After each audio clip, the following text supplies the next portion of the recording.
Gewone mense, buitengewone God. Getuig.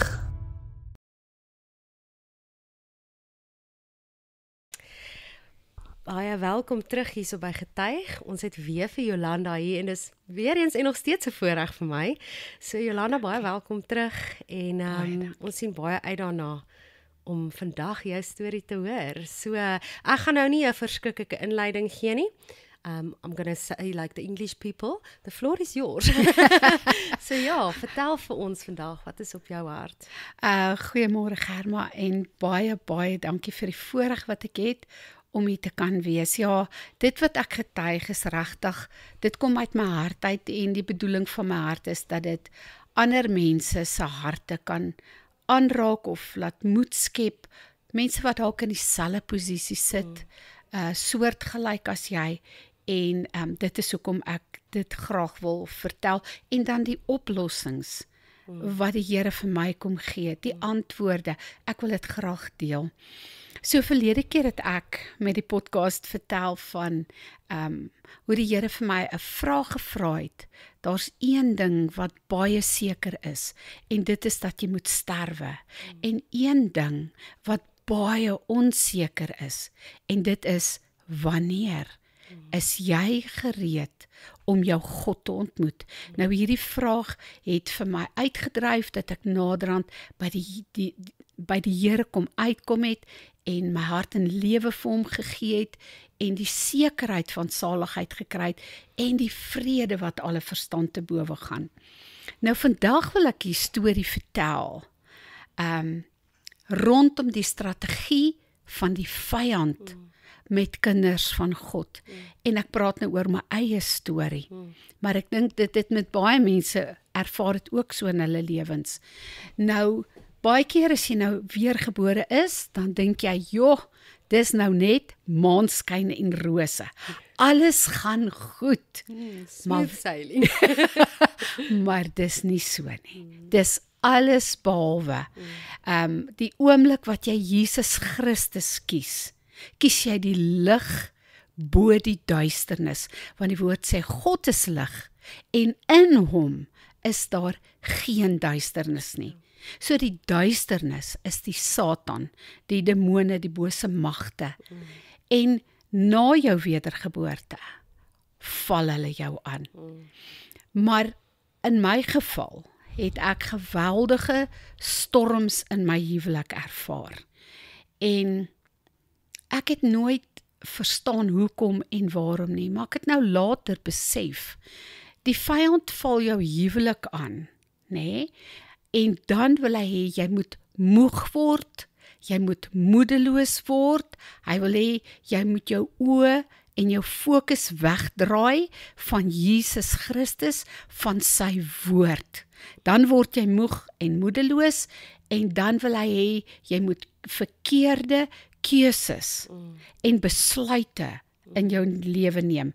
En dan wil hy hê, jy moet jouself nie kan vergewe nie, jy moet ander nie kan vergewe nie, en partykeer voel party mense, weet jy wat, ek is kwaad vir God ook, want waar is die Here, hoekom help hy my nie, nê?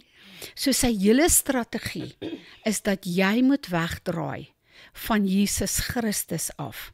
En hierdie vergifnis is ook 'n geweldige belangrike ding as daar slegte dinge in jou lewe gebeur. Baie mense sukkel met hierdie vergifnis ding. En ek wil vir julle sê, ek het Bruce Wilkinson se 70 times 7 wat oor vergifnis handel deurgewerk.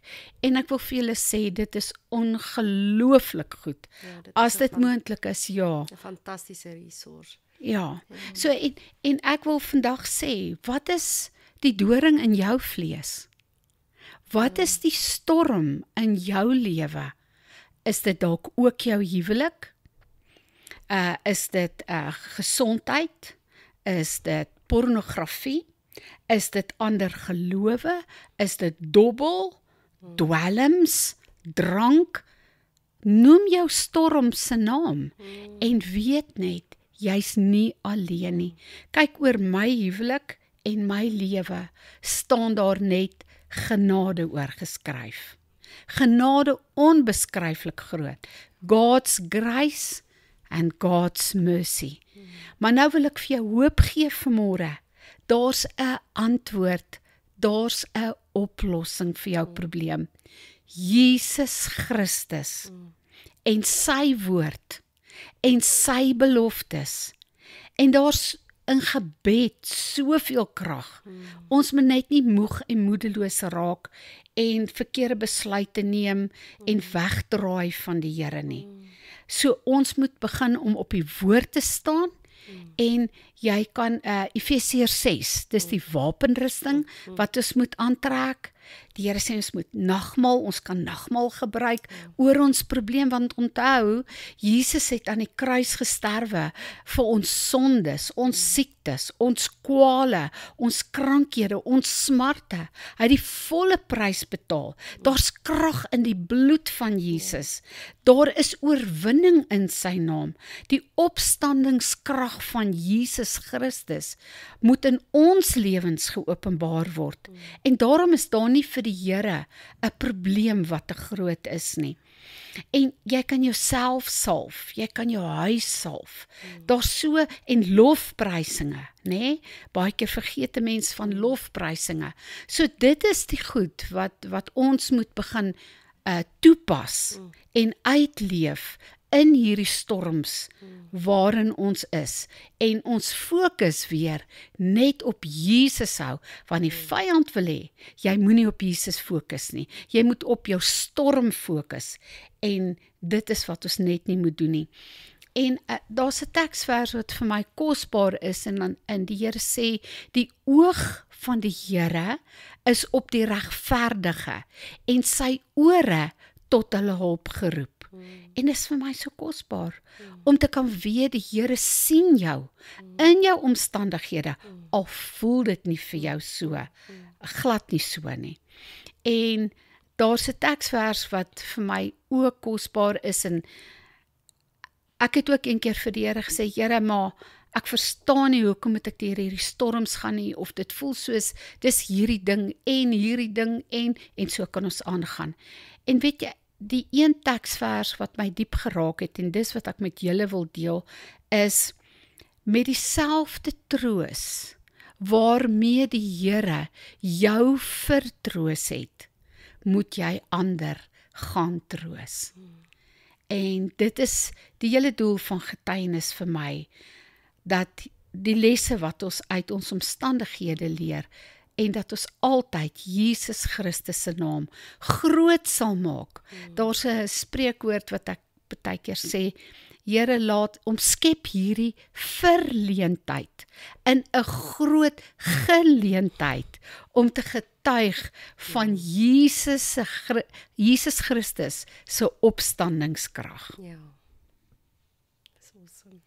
So, en nou wil ek vir julle vertel van 'n gebed wat ek gebid het, wat my hele lewe kom verander het.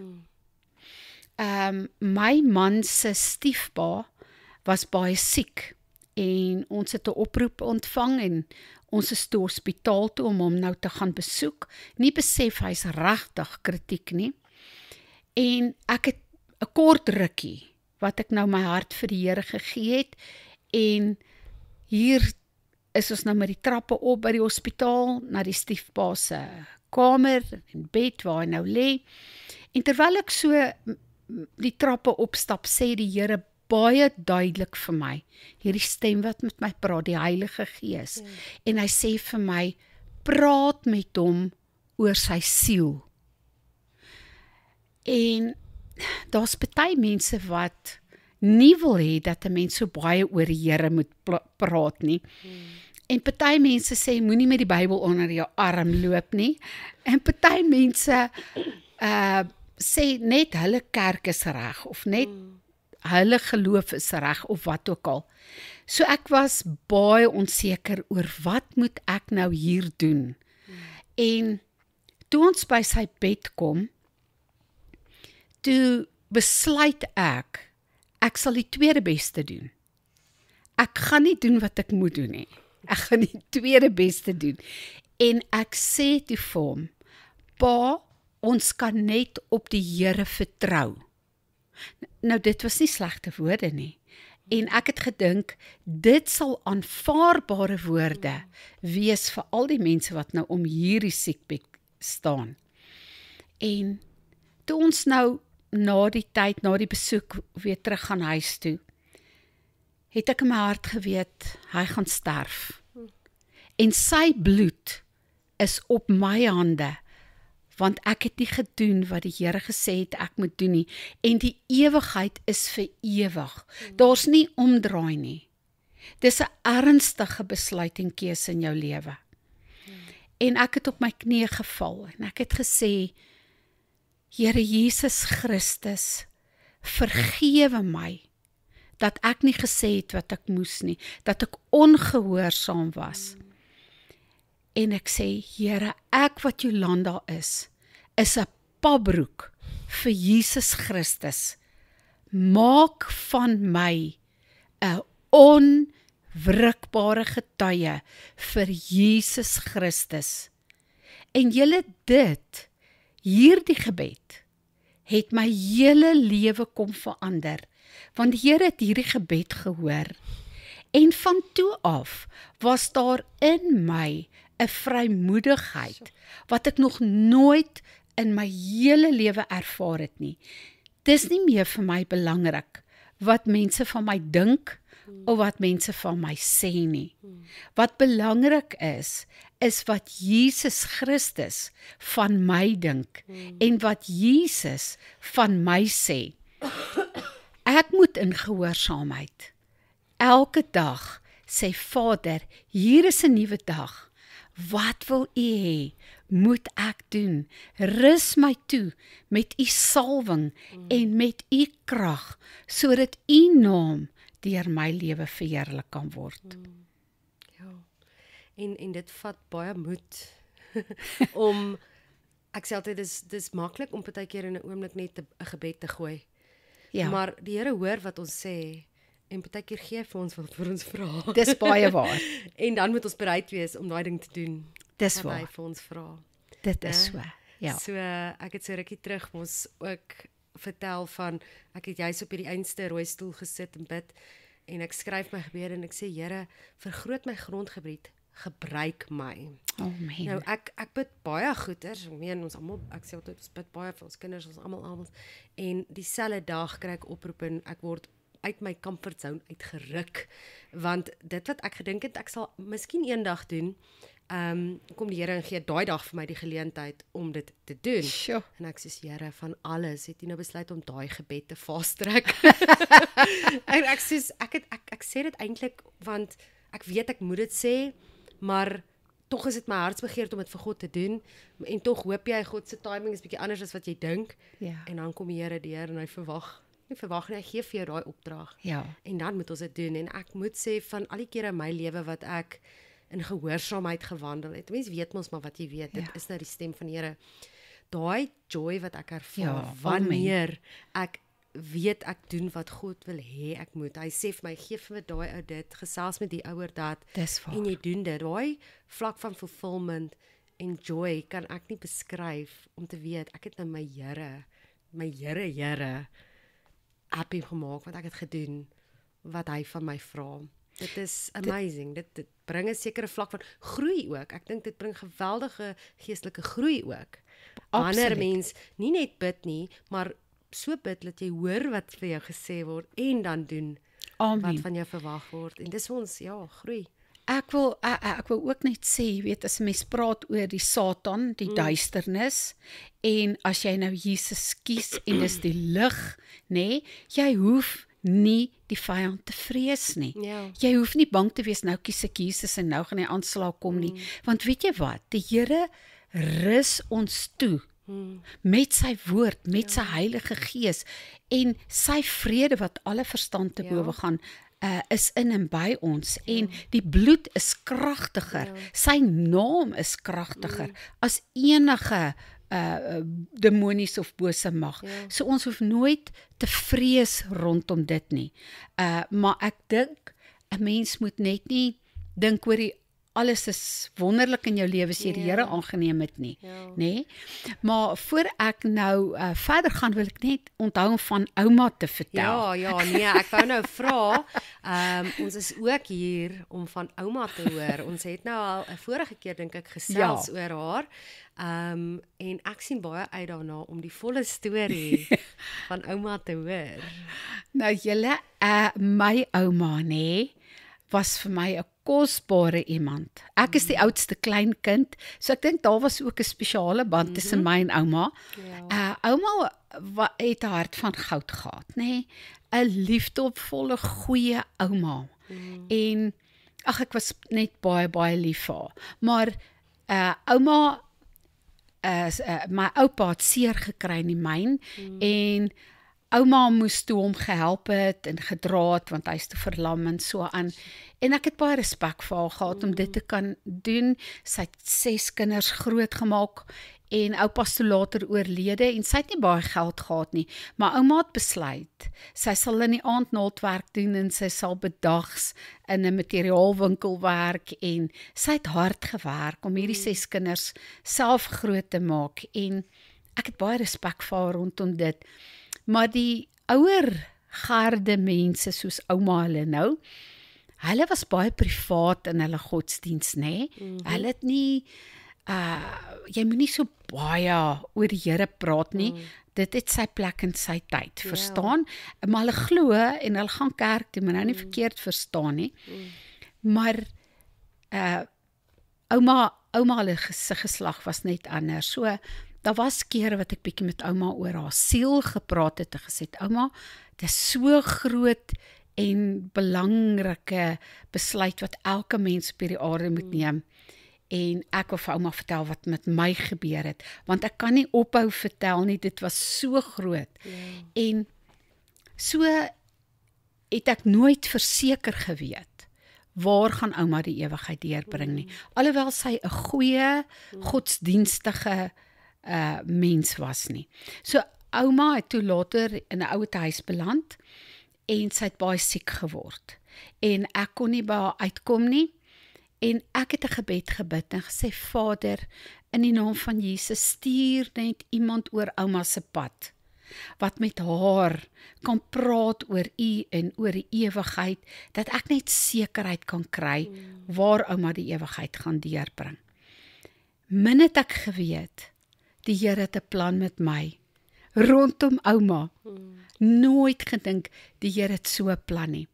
Dit het toe gebeur, ouma toe baie sieker geword en ek kon nie daar uitkom nie en ons het 2 kinders op daai stadium op universiteit gehad, baie besige naweke, jy weet as ons hulle gaan haal, die Saterdag spesifiek, die oggend dan gaan koop ek nou kos vir die kinders vir die volgende week en jy kyk wat se wasgoedjies moet jy nou maar doen en die dinge. So hier teen 4 uur, 5 uur wanneer die rugby aan die gang is, dan sit nou my kans wat ek so diep asemhaal en kamer toe gaan en sê, Here, ek kon nie vanoggend Bybel lees en bid nie, maar nou wil ek net rus en bietjie met U gesels en so aan. En duidelik hoor ek hoe die Here vir my sê, bel jou ma. En ek het gedink, sjoe, Here, ek het nie 'n woord vir haar nie. Ek het niks gelees wat op my hart is nie.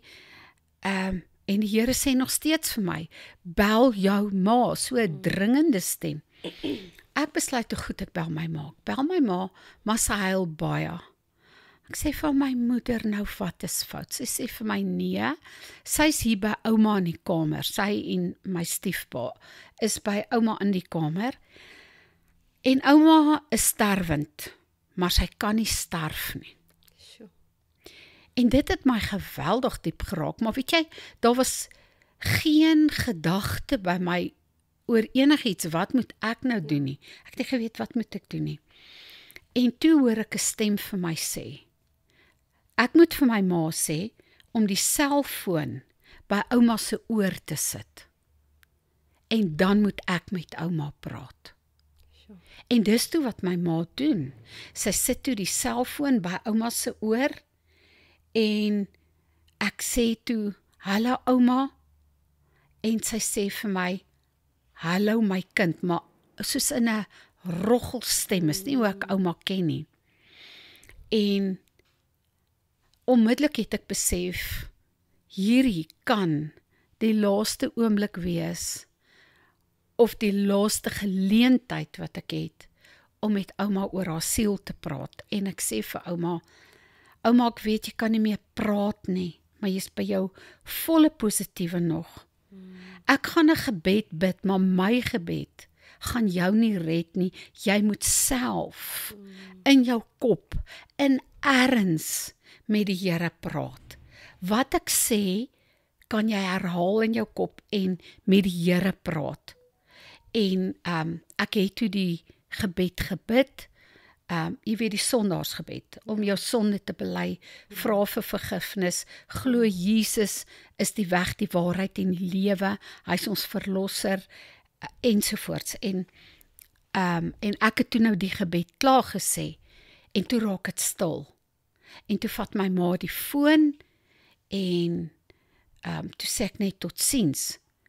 En toe weet ek nou nie, omdat ouma nie kan praat nie, en ek weet, jy weet, ek het nog net ondervinding gehad met mense wat jy saam met jou kniel en wat saam met jou bid, en dan weet jy nou, hierdie ou sê vir jou, weet jy wat, ek ervaar die vrede van die Here, of ek ervaar ek het 'n deurbraak of wat ook al.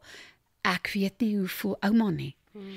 So ek gaan toe op my knie en ek sê, Here, ek het dit nog nooit gevra nie. Maar ek wil vra dat soos Gideon se velletjie so voor u gegooi is, wil ek my velletjie voor u gooi en sê, Vader, as ouma dit in erns bedoel het en as sy reggemaak het met u, as sy sekerheid nou het, as sy nou sterwe, dat sy by u sal wees. Wil ek vra dat u haar dan vandag sal vat.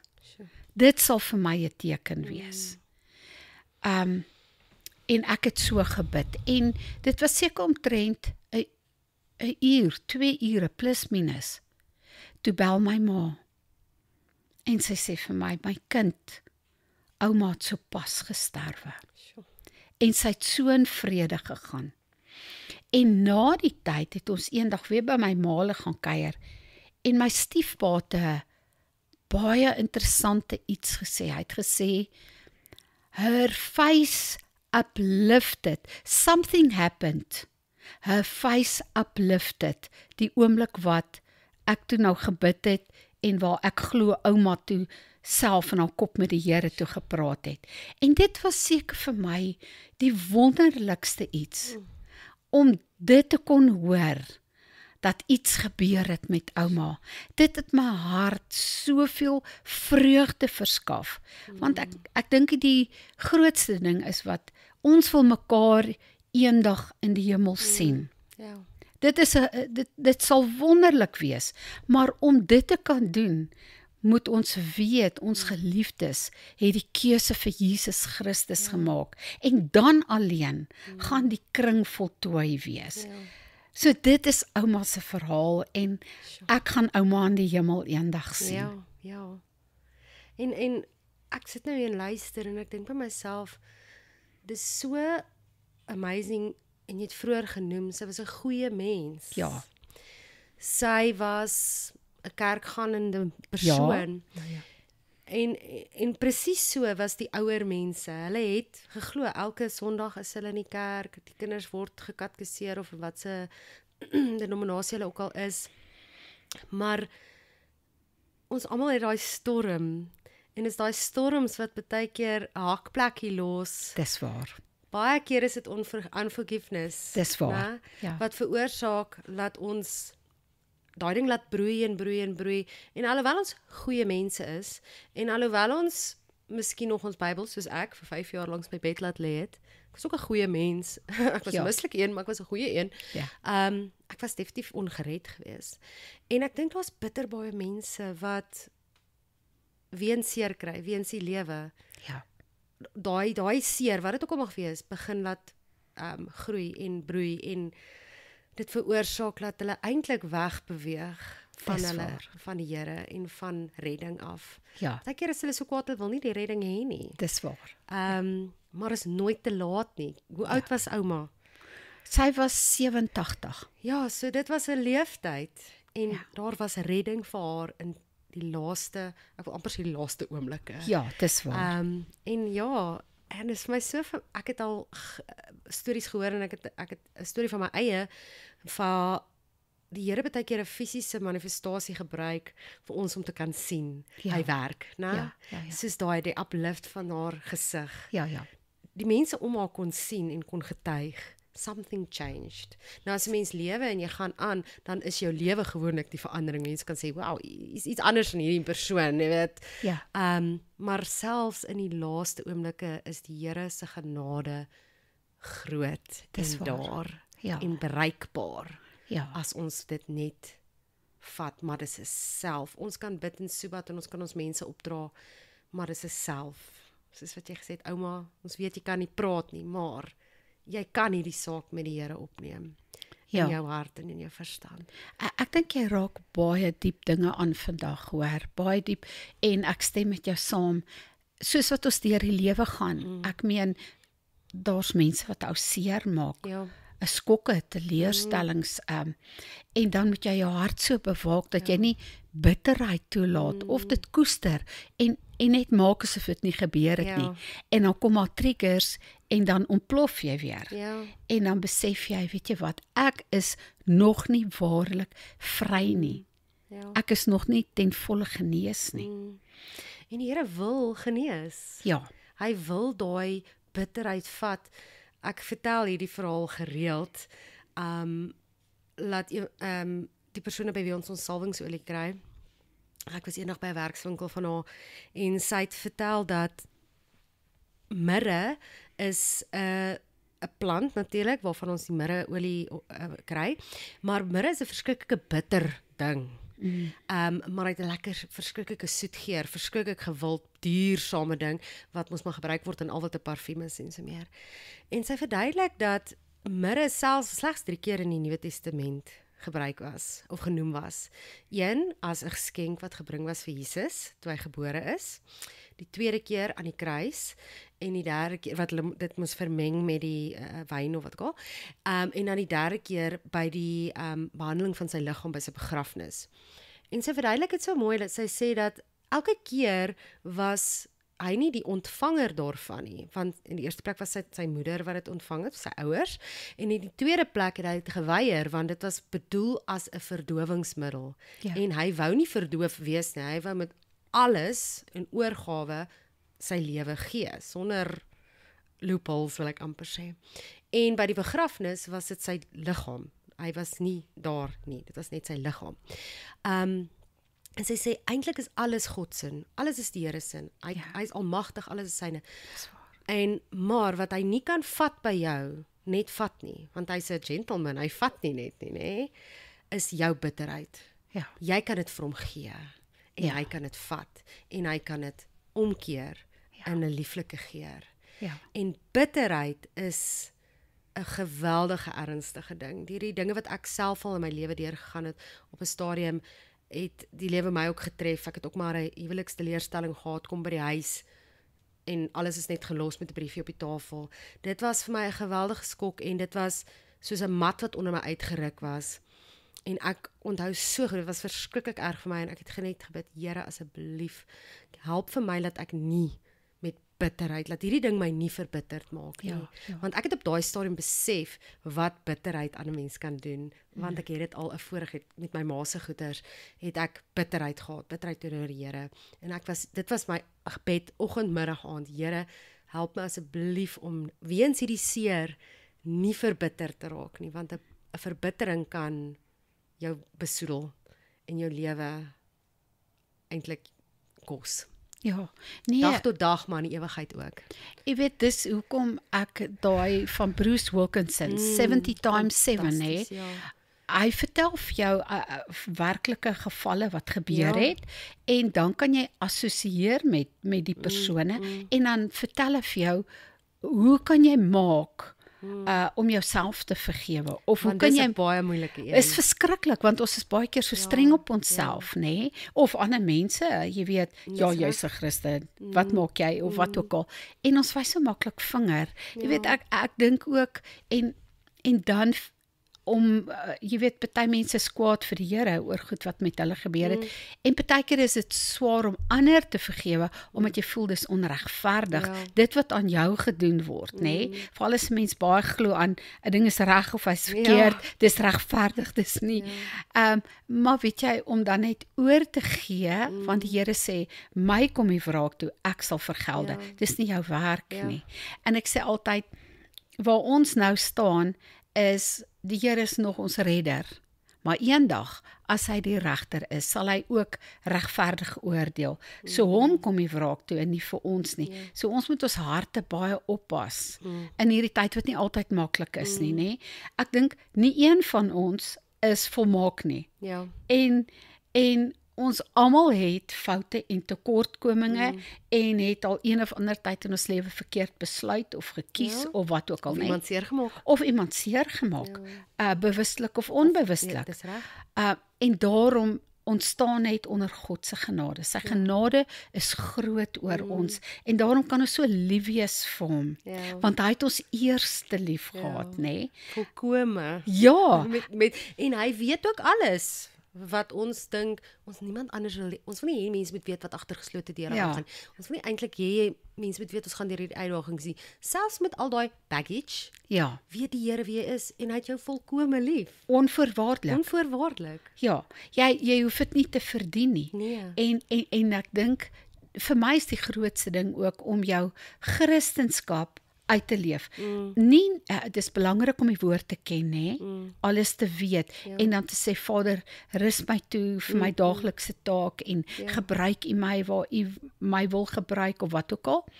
Maar ek dink daar's 'n verskil om die woorde van die Bybel te ken en wanneer dit lewendig word in jou hart en die Here vir jou goed begin oopbreek, hy waarsku jou of hy bemoedig jou of hy sê vir jou vandag wil ek hê dit jy moet daai besoek of vir daai bid of daai bel en die gehoorsaamheid aan dit wat die Here van jou verwag. So alles kom vir my neer op 'n persoonlike verhouding met Jesus Christus en dat ons nie vasgevang moet word in die wêreld en hoe hulle dink nie, maar dat ons oë gefestig sal hou op Jesus Christus wat anders is en anders dink as die wêreld.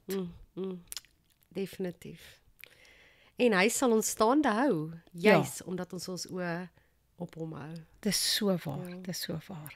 Ek wil net vinnig weer raak aan daai boldness wat jy van praat, want ek ken jou nou 'n rukkie en dit is absoluut die waarheid in jou kleinkinders was nou die dag hier en hulle het ook vir my vertel, dit wat hulle ouma sê, is presies hoe sy leef. So daai boldness is werklik, dit skyn uit jou uit. En dit is iets wat baie min mense het. Hulle tiptou om die regte ding. Hulle tiptou om die Here, want nou offend ons iemand. Maar uiteindelik is dit so dat ek glo in elk geval, as die Here jou stuur in 'n plek in, hy sal jou nie verlaat nie. So al offend jy iemand, hy sal dit weer uitsort vir jou. Dit is waar. Hy sal daai probleem ook uitsort. Ons gee hom al die eer. Dit is amazing en dis regtig iets wat ek van jou bewonder en dankie dat jy daai mens is. Baie dankie. Jy moet hê wat ek sê altyd. En ek bedoel dit, miskien sal ek sê Shalandrie moet dit maar uit, maar ek wil dit sê, elke keer as jy kom, dan weet ek, die Here stuur vir my iets. Partykeer is dit net gesels, maar daar's iets daarin wat ek daai dag moes hoor. Jesus. So dit is vir my amazing. So ek is baie dankbaar en jy weet, jy het 'n baie groot rol gespeel met die feit dat ons vandag hier sit. Ons gee die Here al die eer. Dis sy plan en sy doel. En as 'n mens terugkyk, as ek nou terugkyk na die laaste, ek wil amper sê die laaste jaar wat ons 'n bietjie nouer met mekaar te doen het, is dit so amazing dat ek sê altyd, dis net die Here. 'n mens kan hierdie goed nie in plek laat val nie. 'n Mens kan nie laat hierdie persoon en daai persoon op die regte tyd op 'n spesifieke datum wat net die Here weet vir my belangrik is, dinge laat gebeur nie. It's not possible. Ja, Nie eers al probeer ons gaan ons dit reg kry nie. So ek waar. stem saam, dis net die Here en ons dank die Here en ons is baie opgewonde oor waar hierdie ding ook vandag weer gaan land, want ons weet die Here het 'n plan Amen. om mense aan te raak. En mag die Here, dis die gebed van my hart, mag die Here hierdie podcast rondom getuig mense sal stuur om ook te kom vertel van Jesus Christus en wat hy vir hulle doen en wat hy vir hulle beteken en dat ons mekaar sal versterk, mekaar sal bemoedig en sodoende die koninkryk van Jesus Christus laat uitbrei terwyl ons nog die kans en die geleentheid het. Ja. Want ons weet nie wanneer is ons kans verby nie. Dis waar. Dis baie waar. Jolanda, baie dankie weer eens. Dis 'n groot voorreg om jy te gehad het. Dis lekker om met jou te gesels. Ek sal die hele dag hier sit en ons kan lekker heen en weer gesels. Maar weer eens baie dankie. Ek sê vir jou baie dankie. Dit was 'n wonderlike voorreg gewees. Stop.